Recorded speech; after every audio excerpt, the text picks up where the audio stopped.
Welcome back. Well, the House voted to impeach Department of Homeland Security Secretary Alejandro Mayorkas yesterday. House Republicans announced 11 impeachment managers. Senate Majority Leader Chuck Schumer's office announced Mayorkas' impeachment trial will begin this month. Joining me right now is one of those impeachment managers, Virginia Congressman Ben Cline. He's also a member of the House Judiciary, Budget and Appropriations Committees. Congressman, it's good to see you this morning. Thanks very much for being here. Can you tell us how this is going to play out in the coming month? Well, that's going to be up to the Senate in many ways. The timing, how the trial is conducted. We look forward to presenting the evidence that was accumulated by the Homeland Security Committee to the senators during the trial in whatever form it takes. What would you say is the most damning evidence? Well, the existence of multiple reasons why Alexander Mayorkas has ignored the laws of the United States is where his policies have essentially undermined the laws Congress has passed on behalf of the American people to secure our border. The way that he has misinterpreted parole, the way that he has ignored detention laws specifically are going to be presented to the Senate, and the senators aren't going to appreciate that the laws they put in place have been ignored by Mr. Mayorkas. That's a good point, but you are expecting the Democrats to allow this to die in the Senate, right? You don't think he's going to step down, do you? It would be better for him if he took his own steps to withdraw, but he's not going to do that. Never really has indicated that he wants to step aside. So we're going to lay that evidence out for the senators, and they're going to make their individual choices. And, of course, the Speaker has been quite vocal on this. Senate Majority Leader Chuck Schumer, though, rejecting House Speaker Mike Johnson's proposal to add strict border policy to that $95 billion foreign aid bill. President Biden is now pressuring the House Republicans to vote for this bill. Watch this. House Republicans, you got to decide. Are you going to stand up for freedom? Or are you going to side with terror and tyranny? Will we stand with America or with Trump? Will you stand with America or Trump, is what the President of the United States just said, Congressman. Your reaction? This has nothing to do with Donald Trump. This is about the American people securing our border and the willingness of our Secretary of Homeland Security to follow the laws of this country. He has not done that, and he has been impeached, the first cabinet officer in over a century to be impeached, and he should be removed from office so that we can protect Americans. You know, Americans are dying every day because of the willingness of the Biden administration to ignore the laws of this country, and it's got to stop. Yeah, I guess what I'm asking you is where this goes now, because I understand what the House is saying, the Senate is saying the opposite, but what are we doing right now? The reality of it is the Senate just passed a $95 billion aid package to Ukraine, Taiwan, Gaza, everything else, and there was no border security in there. A new Reuters report is saying that the Biden administration actually rejected a proposed ceasefire from Vladimir Putin because the talks would not involve Ukraine.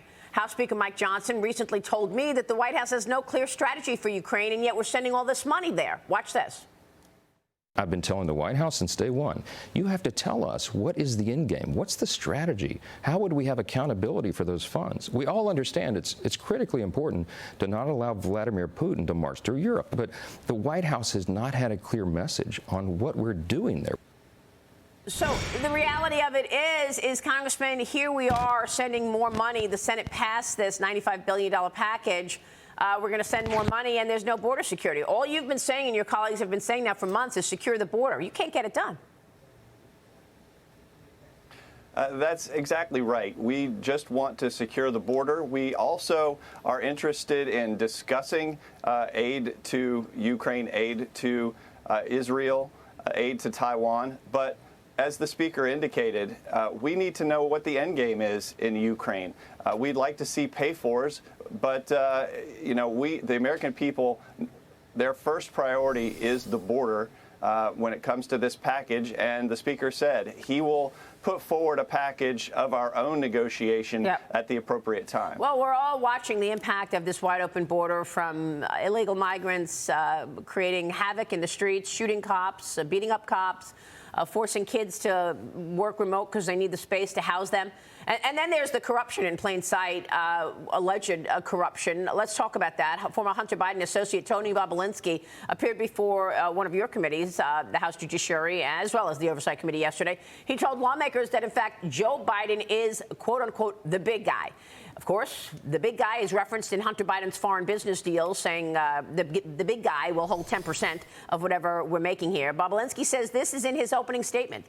This is his opening statement. It is clear to me that Joe Biden was the brand being sold by the family. Joe Biden was more than a participant and beneficiary of his family's business. He was an enabler, despite being buffered by a complex scheme to maintain plausible deniability.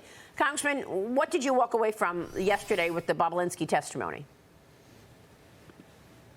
Well, it was very damning testimony, and it really solidifies all of the evidence that has been compiled by Chairman Comer and Chairman Jordan over the course of these many months.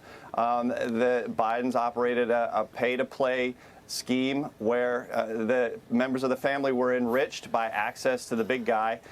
Bribery statutes are clear that bribery of a family member constitutes bribery of the government official. So the Biden family benefited Joe Biden just as it benefited his family members as well. And bribery is one of those high crimes that is listed as an impeachable offense. And you so think, we're going to continue to follow those facts where they lead. You think you've got a smoking gun here, that Joe Biden was involved? I believe that the bank records combined with the testimony are overwhelming. Okay. Congressman, real quick before you go, you're on the Appropriations Committee. Are you going to get these appropriation bills done by March 1st and March 8th, or will we see a government shutdown? We are working, the House and the Senate are working, given the cap agreement of the Speaker and the Majority Leader, to write the bills to those levels. We're hoping that we get them done. But as always, the Senate moves a little more slowly than the House, and so it may be that another few weeks are necessary to get the job done. So we might have a government shutdown then?